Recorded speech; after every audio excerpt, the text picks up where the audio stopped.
to do a mukbang and confidence, self-love, or Yeah, let's talk about that. Confidence, self-love. Okay, right, we gotta show our food. Got me some fries. Are they cold? They're good. Probably like it, though. I got me a sandwich or whatever, y'all. I got me a spicy sandwich. Knowing damn well. Tortilla. I'm about to say, what is I'm about to say, what is that? What is that? I'm about to say, all the vegetables. Right. Burrito. You want the Polynesian stuff? I don't know why I asked you that. I was actually thinking about that when I was in Chipotle. Polynesian. It don't matter now. Here's my food. Show them the goods. The goods. I got a little bit of everything. What kind of meat? Chicken. I got chicken, white rice, black beans, period, lettuce, Period. corn, tomatoes. And you know I had to get some salad dressing on the side. We're going to talk about confidence and self-love. I feel like Y'all gotta bear with me. I'm hungry. same, y'all. Give us a minute. Hold on. This spoon dusty. And I'm gonna airdrop this video to you. It's the first thing I eat Right, today. right. It's the I'm first thing surprised you you're ate not today. irritated. No. I was a little bit because once I got my food and I started eating it, I was like, no. All right, y'all. Hold on. My fries back. I swear to God.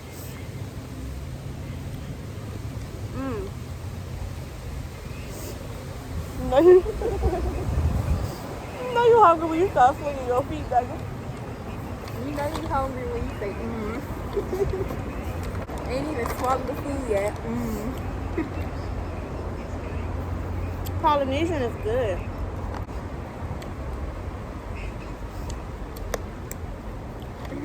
I guess we should start by like establishing what self-love is Okay.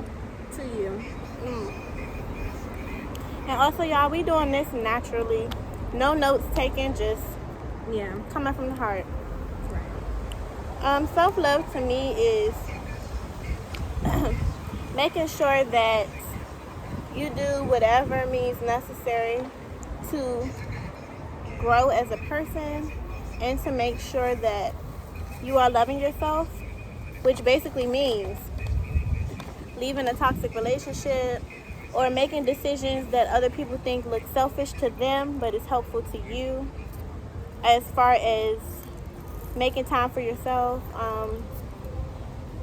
What else is self-love to me? Self-love to me is just self-commitment. So committing to yourself even when it's hard, like making promises to yourself and actually keeping them, and treating yourself how you treat the people you care about the most. Pretty much. Well, I feel like you. Like having a relationship with yourself, like you have with anybody that you love, type. Yeah, I think you nailed it. Like, that's spot on. Like, and just to add to what you just said, I feel like self-love is putting yourself first, Right. saying no, Saying no. and self-love can hurt sometimes because it's not easy to release those old habits, those old people, Yeah. and the things that aren't nurturing to your spirit. Right. Oh, I'm happy you caught that. Because I wasn't gonna go that. My phone in here, I would have went back to it. I'm gonna sit it. Yeah, go ahead and put it. You can put it behind my foot. Spider web right there. But yeah, releasing all those things that aren't nurturing to your body, mind, spirit, and soul. You know, it can hurt sometimes. Whether that be a friend that you were close with, We all know. We know that. a partner, Right. A boyfriend. family member, boyfriend, girlfriend, anybody, anyone, anything. A job, an opportunity. Facts. You love yourself, you gotta put yourself first sometimes. You have to ask yourself, is this thing really in line with my definition of self-love? Mm-hmm. Is this thing really gonna help me love myself? Right. Am I loving myself by doing this? Right. Am I loving myself by doing this? That's a hard question for a lot of people, especially when it comes to a job.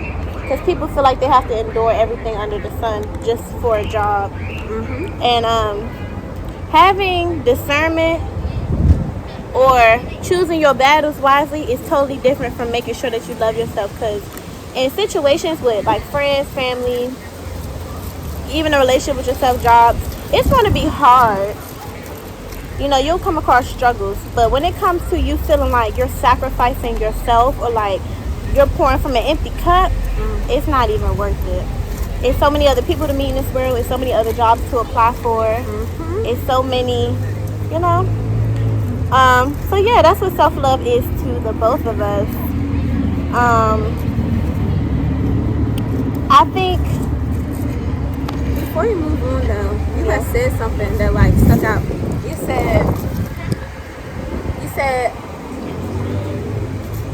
You mentioned something about, is it loving yourself by taking like certain jobs or opportunities? And to add on to that, we have to think, I guess, as individuals, we have to think about what it is that's causing us to sacrifice our self-love. Like, what are we gaining? To sacrifice ourselves for these things we think it are money? worth it. Love? Temporary comfort. What is it? Right. Yeah. So that gets to the point of how do you start loving yourself? And like you said, why are you making these decisions that you feel like aren't self-love?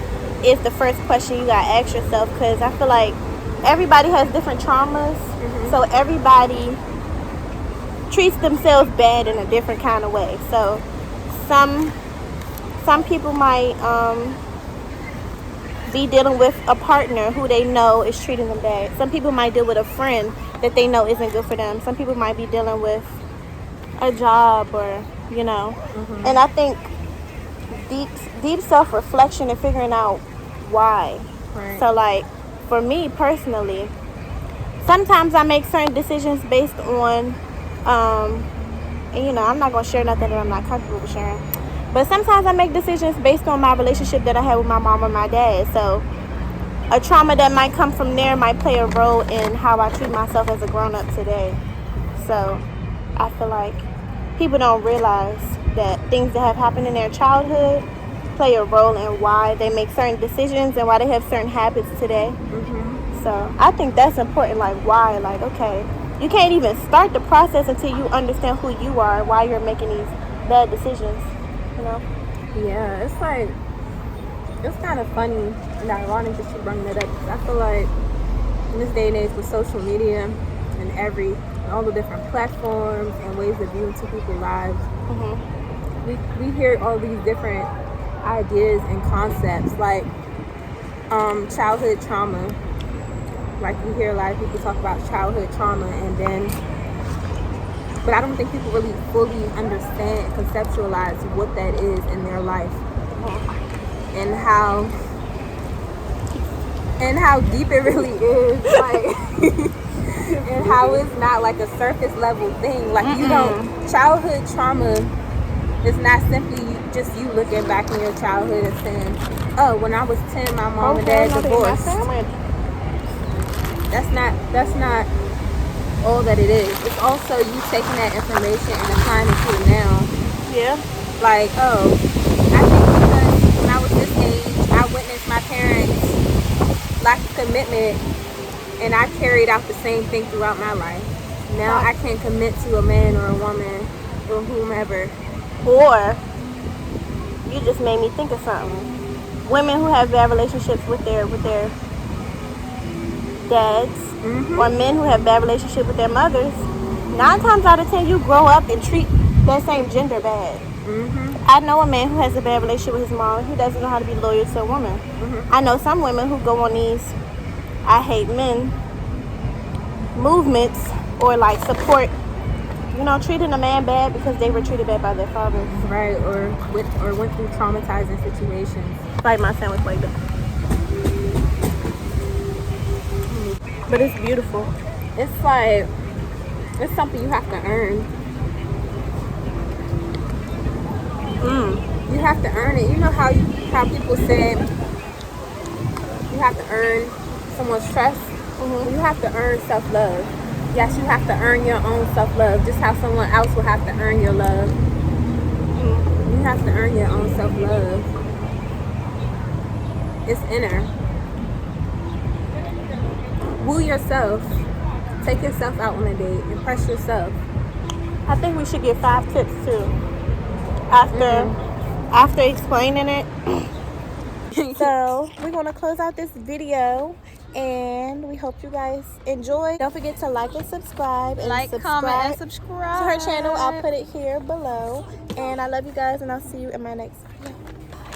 Bye.